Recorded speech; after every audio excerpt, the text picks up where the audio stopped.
love the new intro. Oh, thank you. Thank you. It's a new but old. Old is new. New is old. Either way, it's back. It's new. It's amazing. I love it, and so do you. Right? It's Likewise, a good yeah. one. Very cool. How are you, Mr. Hans? Woo I'm woo doing Wednesday. great. Thanks for having me back on for woo choo choo Wednesdays. Anyway, On Thursday, because of course we go late, because just works out that way most days, sadly. But hey, we're here and we're back with, I guess, a part 2 to continue on with your excellent expedition down to Peru several years ago. That was such an amazing episode last week. I've never really actually was. talked about Peru, so yeah. Where should we begin? Well, that, good sir, is up to you. And did you want me to bring your web page up? And for those that haven't, I'm going to try and share screen here. Yeah. Share. Aha. So. Boom. There we are. Here we are back in the Lima Larco Gold Museum. I know we ended kind of at the beginning of Cusco, but just it's to bring a good place to come back. Absolutely. Yeah. So Peru, you took this picture in Peru this is in the back of the Lima Larco Gold Museum. There's 3 headdresses here, and in Peru or in Egypt, you also see 3 different styles of headdresses with these 2 protracting or extending fingers, right? So you have the fingers of duality with a crown. The fingers of duality with a crown. This is very Egyptian. And as we discussed, this piece actually wrapped around the back, not the front. And so these would have sat in the front, right? These circular pieces. Or plate, yeah. Well, they were gold. This is all gold. And then a golden. This vest that we see here would have actually extended around the back and come across the front, as we discussed in a different photo from last week. But just wanted to start here because this is kind of where it all starts to unravel. It's like, why do we have Egyptian artifacts, Chimu burial artifacts in ancient Egypt or in ancient Peru? Well, because we have the voyages of Admiral Maui, who the Polynesians know as Maui, and his captain Rata. Around 232 BC, they traveled this incredible route around Australia to the north shore of New Zealand, all the way across to Santiago, up to Peru, back to Easter Island, up to Hawaii, around Tonga and the Polynesian Islands, and possibly even up to Alaska and down the west coast of the United States. Why? Because we have Polynesian artifacts that end up in these areas and are adapted by the cultures of these areas. They're so similar. So that it beggars the question, how far did Maui's voyages extend? We really don't know, but we do know that he did travel these routes in this time frame. And so many things are named after him throughout the areas. And oh God, for sure, yes. So we talked about the Gosford glyphs. These are some of the markings that are found on the walls of the Gosford glyphs. These are not artisan level hieroglyphs, but a commoner's hieroglyphs, which would make sense. Would make sense if you were in Australia and not in Egypt and we're sailing around, right? So bingo. On the right, we have Sumerian cuneiform in a bowl that's about 1 meter wide. It was dug up about 100 miles or 100 kilometers north of Lake Titicaca on a farm. The guy who dug it up basically was using it to feed his pigs with until somebody came across the property looking for, artifacts and whatnot. And he's like, "Oh, I found this in my yard." And inside of it, there are two versions of the same script. One is a commoner's cuneiform. The other is like more of a proper, upper school Really? cuneiform. Yeah. That's amazing. So this is what it deciphers here. And I believe that there's a couple of mounds or buried pyramids or something very close by to this farmer's property. That Yes. Yeah. So this is all Bolivia, and it's like, wow, okay. So we have Phoenician or Sumerian sailors coming across the Atlantic, going probably up the Amazon. I mean, they talk about this in a lot of the routes here. But what's going on there? Why do we have Sumerian / Phoenician here, cuneiform, not hieroglyphs, but cuneiform writing in a bowl found near Lake Titicaca in the middle of kind of nowhere? I mean, Lake Titicaca is, now it's a tourist attraction in the middle of Bolivia, but it literally is in the middle of nowhere.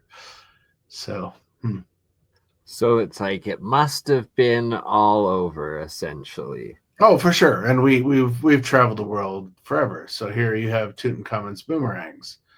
So this is 1,000+ years before Mahui and his expeditions. And actually 1,000 years before this, there was a voyage to Egypt, or from Egypt to Australia, by two brothers and their entourage of ships, and they were doing trade. And this is where the Gosford glyphs comes from. Basically, they sailed down around Thailand into around Sydney, and when they left, they got caught in a storm and they had to hobble their way back to Sydney. One of the brothers died. The other brother wrote his homage, in the Gosford glyphs, and so that's where that comes from. But here we have 1,000 years later, or 800 some odd years later, boomerangs from Australia in the Tutankhamun exhibit, and so there's hundreds of these. These are not Egyptian. These are straight Clearly cultural exchange. Oh, big time. Thank you, Chris, so much for the super chat donation. It is appreciated. We talked about Mahui in the last episode and the characters of the Mayan calendar, and also these interesting characters of Inca glyphs. So let's get into some more of this. We did Lima Museum. Yep. Cusco we did not do much of. So this is Cusco. You fly into it. It's at like 1,200 feet or 12,000 feet. Sorry. So right at the top of the mountain. Oh, it's rarefied. And so you go up to Sacsayhuaman. It's at like 13,500 feet, something like this. It's crazy altitudes. I grew up in Nepal, but not ever living in these kind of altitudes. I could only imagine. So here I am with Patricia Iwan, Yusuf Iwan, and Stephen Mailer. Amazing. We're at the Inca Roca wall, one of them that's in Cusco. Here's us with our shaman Wilco. This is what he laid out on the floor. Interesting character. Wilco's one of the most amazing people you want to go on a tour with, so definitely go to Peru. Go on one of Brian's tours, and maybe you'll hook up with Wilco. So here we are at the Inca Roca wall. These things are massive. They're huge. And at the, I want to say the west end of the wall, they're kind of broken apart because of earthquake. So here you see how not only are they scooped together, but they're scooped formed together. In. Yeah. Indented in to fit the ones that were above. And what looks like maybe iron oxide or something coming out That's between there. the filler, whatever they were filling the back wall with. Huh.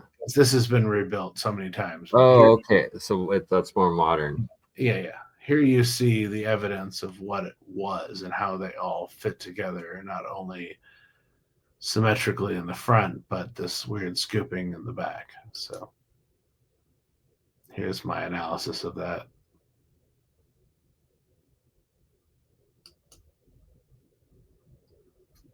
So here's the 13-sided wall, the most famous wall in Cusco.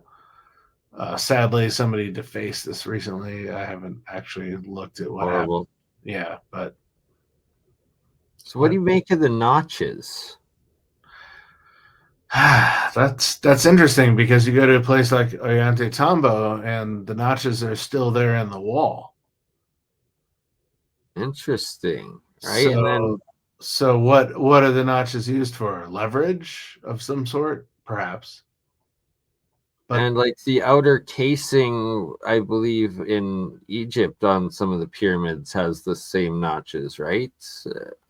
And then there's in Japan, they're all over, I do believe.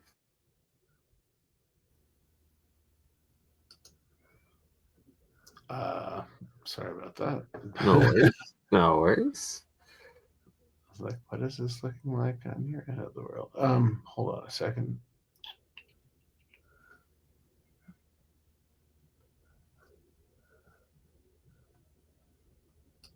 Figuring it out. We will get there. There we go. All right. And we are back.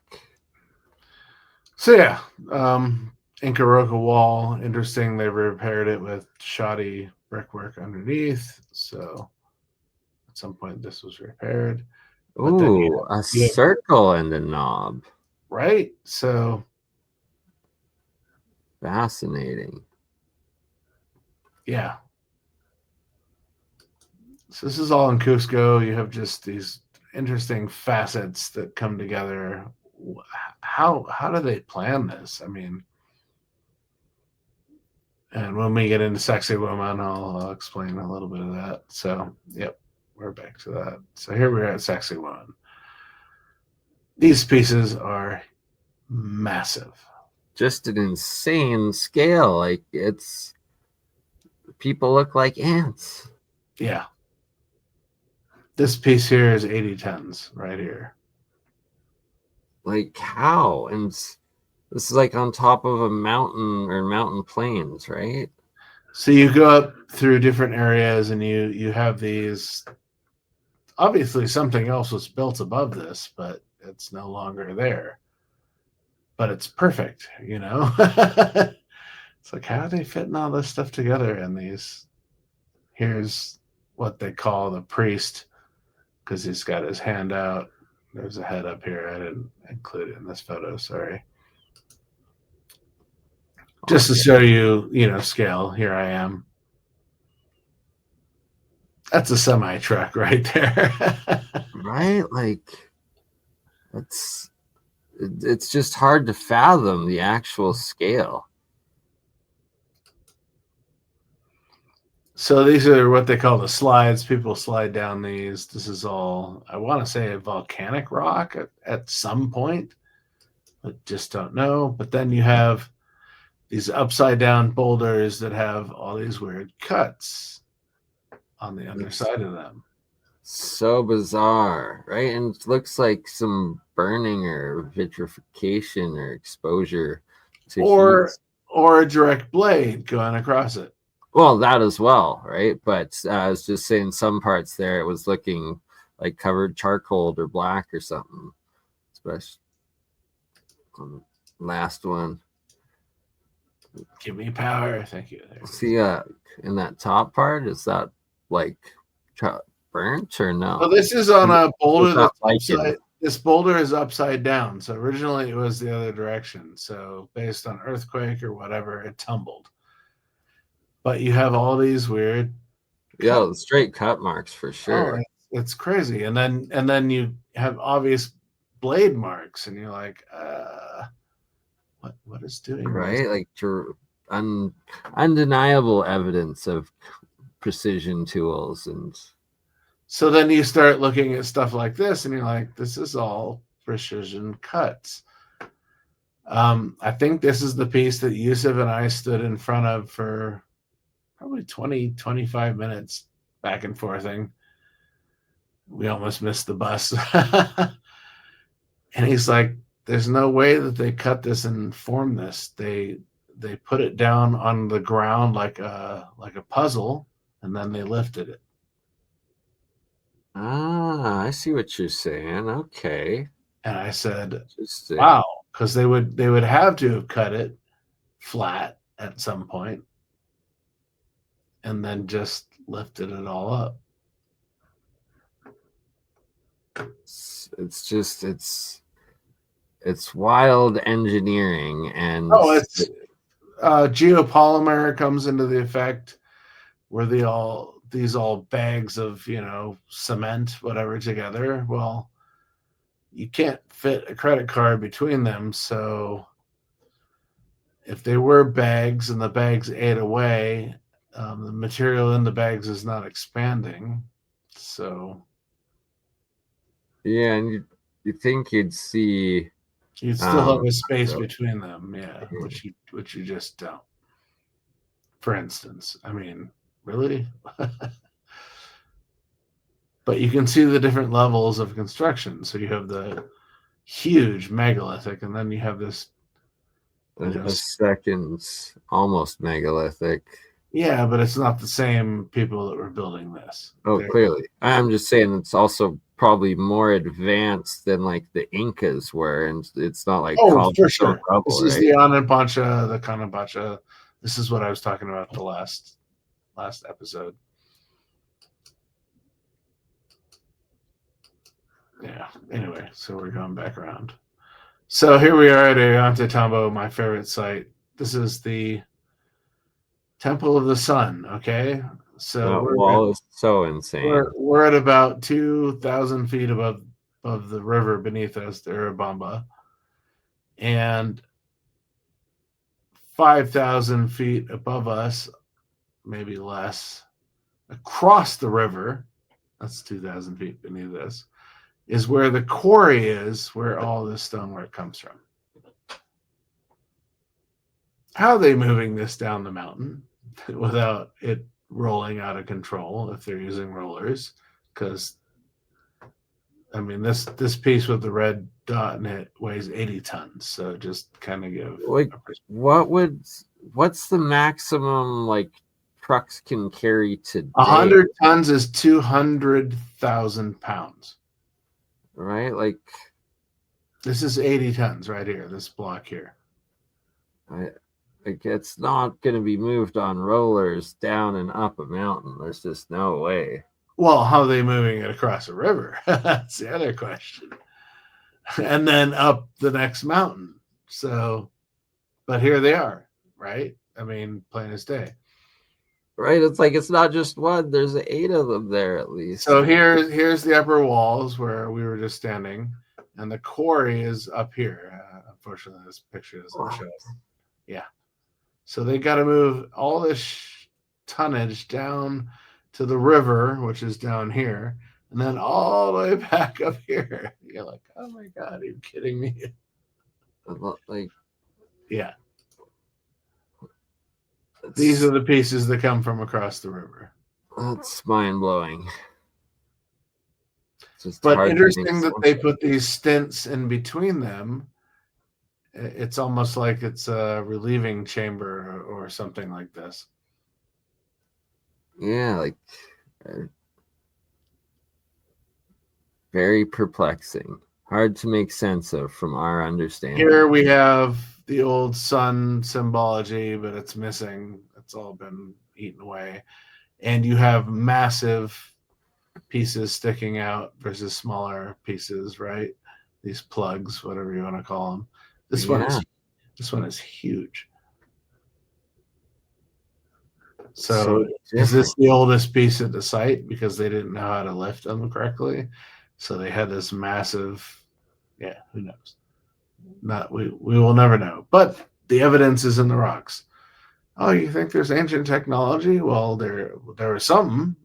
We don't know what it is because we don't have it anymore, but it's right here in the rocks. It's more than copper chisels, that's for sure. Right here in the rocks. So these are 2-3 foot lichen patches.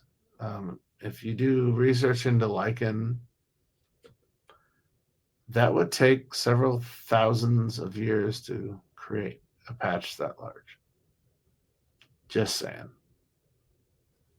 Right, so definitely not Inca. At this altitude, yeah. And I talk about this in my book. It's like, okay, this is the ratio of lichen at altitude growth. So 6 inches is something like this, or something like this, right? That's a couple hundred years. But when you get something like this, you're looking at thousands of years of lichen growth. That's grown and died and grown and died and grown and died because you're at severe altitude. But that's massive.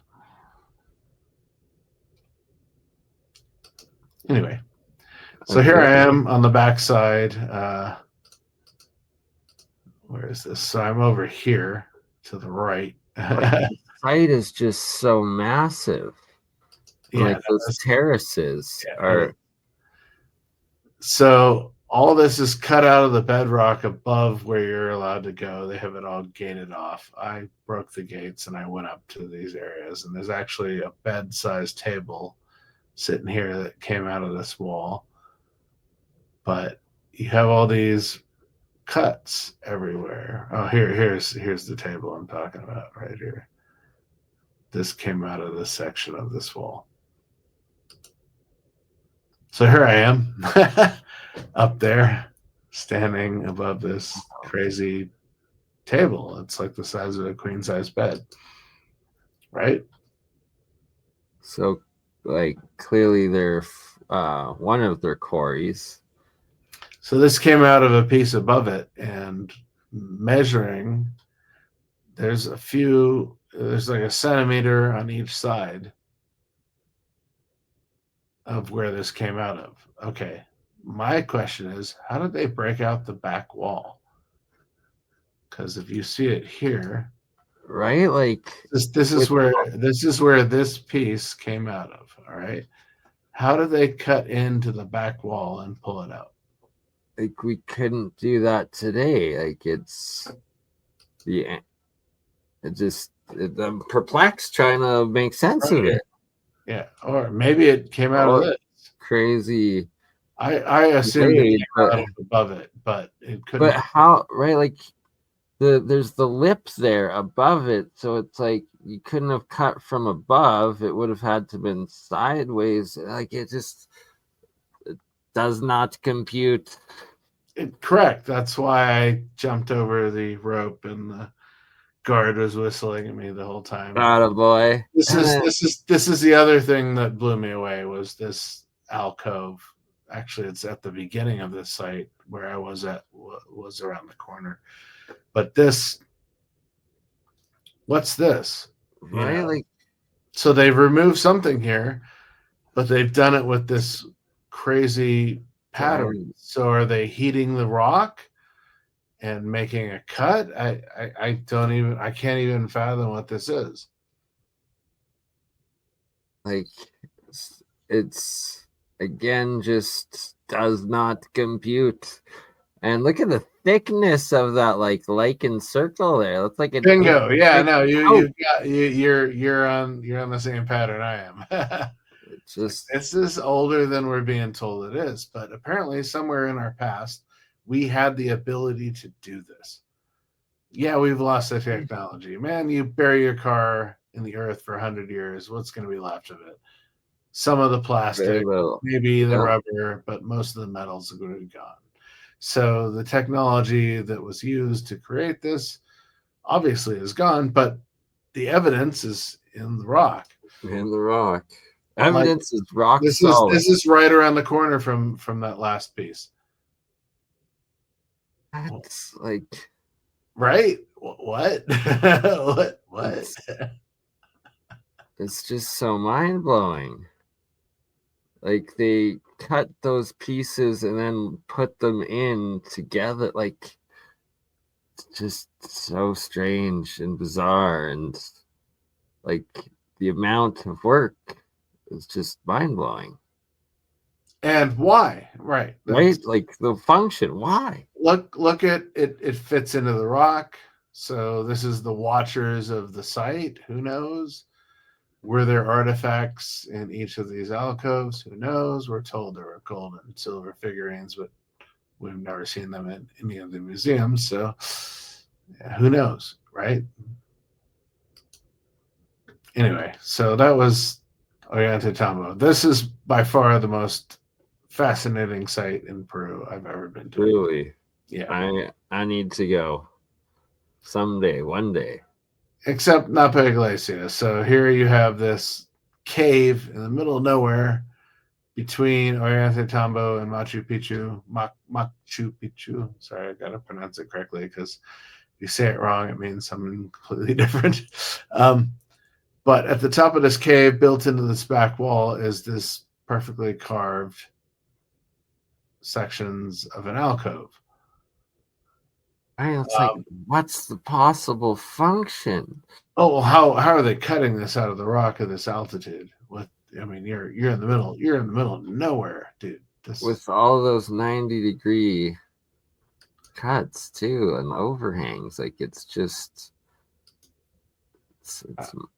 it doesn't. So mind blowing.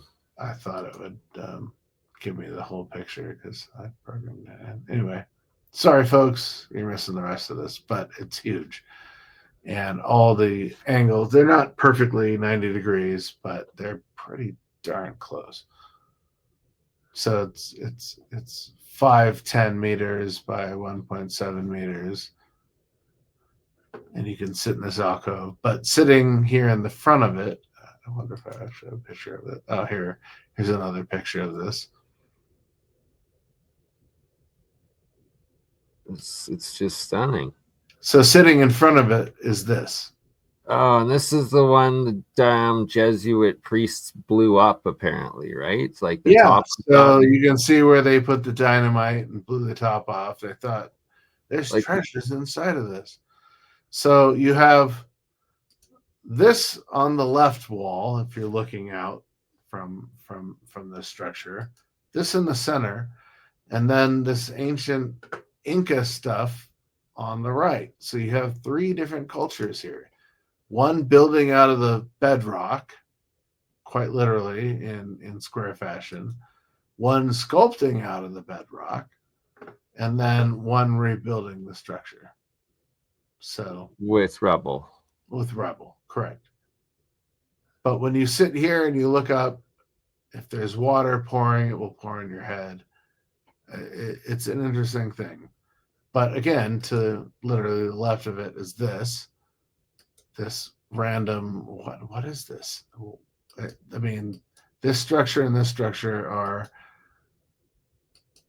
millennia apart. It's just like, what? What? Right? And then the Inca work on the far right. I wish we could have seen what that was before it got blown up and destroyed. Oh, the top of this sits behind it. Okay. Yeah, but they're not going to find anything inside of it. It's solid stone. So here's Brian Forrester. You literally sit under this thing, and there's a vantage point up above. Above all this is another cave system that goes up. So here I am in that cave system. So that's wild. That's Napa Iglesia or Napa Waka, depending on how they describe it. You can see all the orbs surrounding. Right? Yeah. They're coming out of the cave.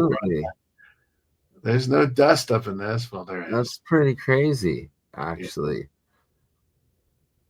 Straight, two orbs. You got orbed. So Machu Picchu, man, they want to shut this site down, kind of like they do the pyramids of Giza. What? They just want it to be a virtual tour. There's too many tourists that come here, is what they claim. So this is when I was there. It would have been September 2014. So very after monsoon, foggy like Nepal. Everybody on the tour was like, "Oh, we're done with this within 15 minutes," and so they all went back to the bus stop to drink their cusqueños and their pisco sours. And you're like, yes, I got it for myself. And I'm like, I paid a couple $100 to be here. I'm gonna travel this entire site, so I did. So this is underneath Huayna Picchu here. So if you go down into this area, there's Really? there's this cave. It's the cave of the wizards. That's I wonder how deep those caves go. Yeah, so that's underneath that section. This is up top. You can see the different styles of construction from the wall on the left to this rubble pile on the right. The wall on the left perfectly fits. This all has mortar and whatnot between it. Cobblestone. You can see where earthquake has shifted all this. Yep. And our little furry friends up in the corner. But it's very evident that, the earthquakes and the ground has shifted here big time. So I actually wandered out to the old Inca Trail. Like I said, I was the only one on the site. It was raining. You had 1,000 to 2,000 foot drop off on the right. Brave man. The entire time I walked past the guard check post. Thank God they followed me. That's all I can say. Because you get down to the bridge, and you got to remember that's a bridge. That's a pretty rickety sticks. The Incas were running this all the way up the mountain, all the way up, running this, and there are sections of this that are just pieces of plank wood nailed into a wall. And they would run this with their quipu, their knotted ropes that told about harvest and seasons and city ships, like financial stuff. But they would run this, man. Look at the drop off. That's a meter wide at best. Okay.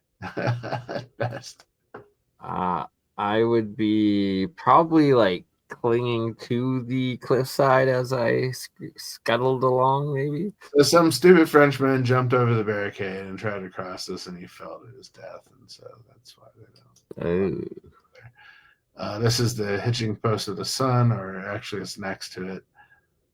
But here you have, just random cuts in a piece of rock that doesn't come from here.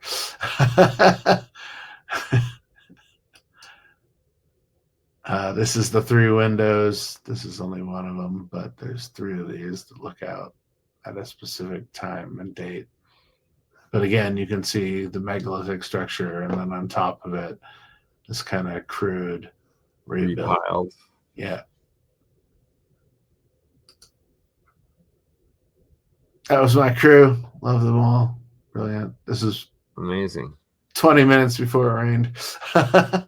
And they all went back to get their cusqueños and pisco sours. So you could get that epic picture. Correct. So this is Waikiki. Waikiki is considered 5 to 6 years old, I think. So a very young child. Oldest is 8 because of the teeth, and I think that's why they've kind of figured this out. But here you have an elongated child with still the fontanella open, right? Which is interesting. What? Yeah. So unless there's a piece that was fused there that's missing, which beggars the question: how old is this child?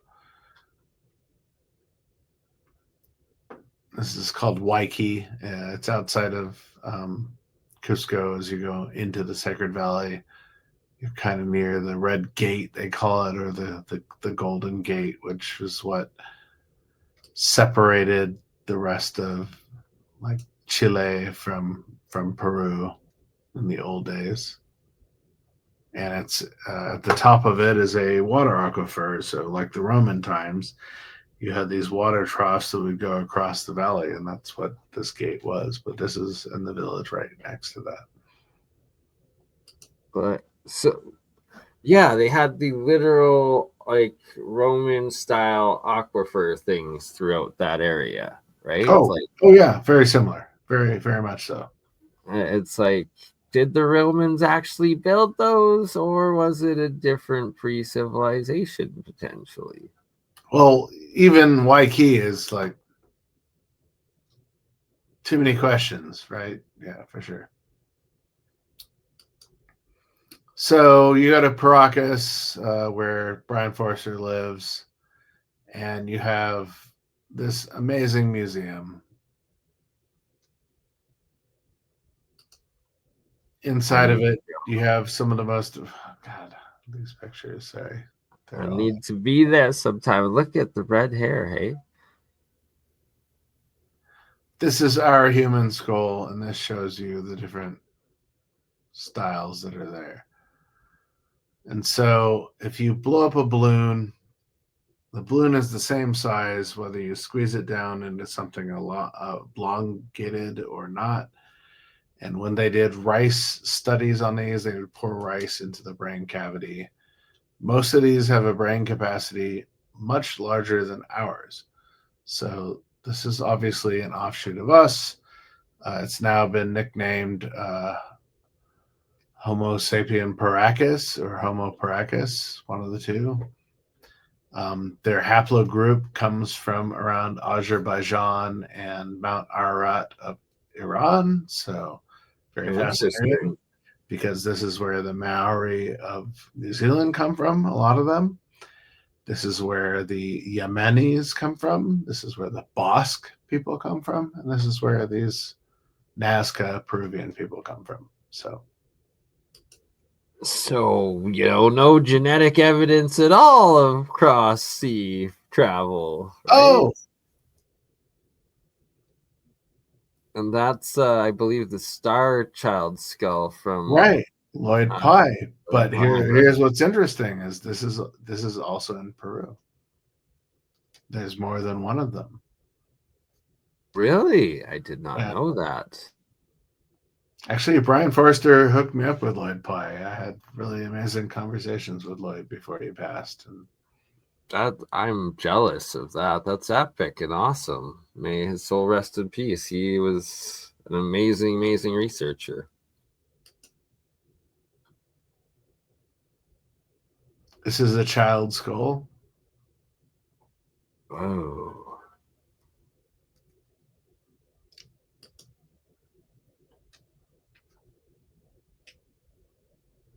So the grave robbers know that they can make more money selling artifacts to the museums than they can to the tourist market. That's a good thing. And they get in trouble if they sell it to the tourist market. So they would rather sell to the museums. So there are, 2,000 of these skulls sitting in the background. What? Yeah. That many? Yeah. There's a lot. I mean, that's wild. Yeah. And a lot of them have this auburn hair, which is really fascinating. Because when they did DNA studies of this, Brian sent it to 3-4 universities, didn't tell them where the sample was from. Because once you tell them where the sample is from, they don't want to work on it. Yep. And like, oh, this is haplogroup B, I think it is, which comes out of Azerbaijan, Iran, that whole area. And it's interesting how many other cultures come out of that area. But here we have elongated skulls. So what is that coming out? And most of the people coming out of this area have this auburn or dark red hair. So that's also another trait of these people. So who are these people? Just begging the question. That's all I can say. Really? Oh, so yeah, that's pretty much the end of it. Well, that was epic and awesome. And thank you for sharing. Hopefully by 2026 we can make it down there together and I would love to go back to Peru. You have no idea, man. Wow. I believe it. And go hang with Brian Forrester and check out the elongated skulls. Man. Nazca lines. I mean, there's so Yep. much there that's mind blowing. I didn't get to see a lot of it, but I was very beneficial from what I could see. So I've shown you kind of the highlights of my tour in the last 2 episodes. But wow, Ollantaytambo and Napa Iglesia, Napa Waka, those 2 spots blew my mind. It's like we're in the middle of nowhere, and you're telling me that the quarry for most of the massive stonage here comes from across the way up the mountain. And then, second to that, a lot of the other stonework there comes from like 400 or 500 kilometers away as well. It's the same stone that you find in Sacsayhuaman. And so these all end up at Ollantaytambo as well, but that stone is not from there. It's from 500 miles away at Makes no sense. Sacsayhuaman or across the valley from there. Yeah. So they're obviously they have the ability to create such amazing megalithic structures, but they also have the ability to move the stones there. We're told, oh, we just don't have evidence of this technology, but we do. It's in the stone itself. It's the cut marks. It's the actual stone. It's the knobs. It's everything there. Oh, got a question by Adman the Lab Rat. Hans, what's the average length and cost of a trip to Peru? Hans? Hans. Hold on. Pull her up and... Yeah, I would... It depends on what airlines you want to go on. I went in 2014. Obviously, it was a lot cheaper than it is today, or it might be cheaper today than it was then. I don't really know. I haven't looked into it. Sorry. We will put together a package. No idea how much it's going to be yet. I would say your flight down there, $400 to $600, maybe less. And then whatever tour you go on, if you're going on one of Brian's tours, it's a couple $1,000, but it's worth it. I believe it. Brian is very knowledgeable about the area. He's been there for years. I've known him for years. Just not chilling for him, but it's like, yeah, go on one of Brian's tours. You'll be amazed. Right. And just the work he's done there. And it's much respect for that gentleman. Much respect for what he has done and continues to do. And it's like, why wouldn't you go on a tour with him? You need to. Everybody needs to. I've been on 3 tours with him. I went to Egypt with him twice as well with the Kemet school, and mind blowing. Yeah. So jelly, but don't be. Just have to do her. Just have to do her, exactly. What's new with you, Bernie? Any new? Well, amazing advancements in your proto science. Yes, but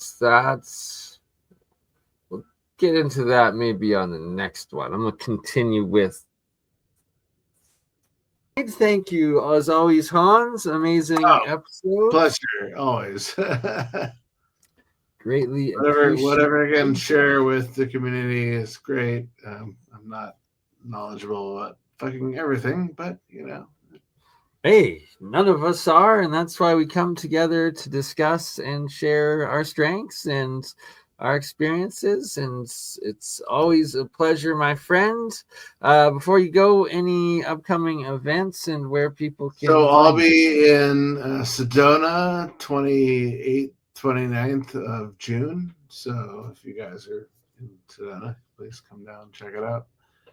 I'll be talking about symbology across all of my lectures. So I'm kind of combining bits and pieces of all of them, which will be interesting. Otherwise, I'm speaking in Vegas September 14th or 12th through 14th, something like this. And then again in Big Bear in October 14th. So please come check it out. Nice. Several. Pretty much one in a month. So I like it. I'm going to have to try to catch one for sure. Yes, you need to come visit. Come on, man. Right? It's overdue. So all you out there, if you can help make it happen, throw $1 or $2 there, here or there, anywhere. Hopefully it works. But regardless, I'm going to find a way to make it down. Love you, Hans. Thank you as always. And we will see you again on the next one. Likewise, brother. Thank you so much. Cheers. Ta-ta. You crazy mother. Yeah. It's just BurnEye. Hey, Bernie, just like last week, huh?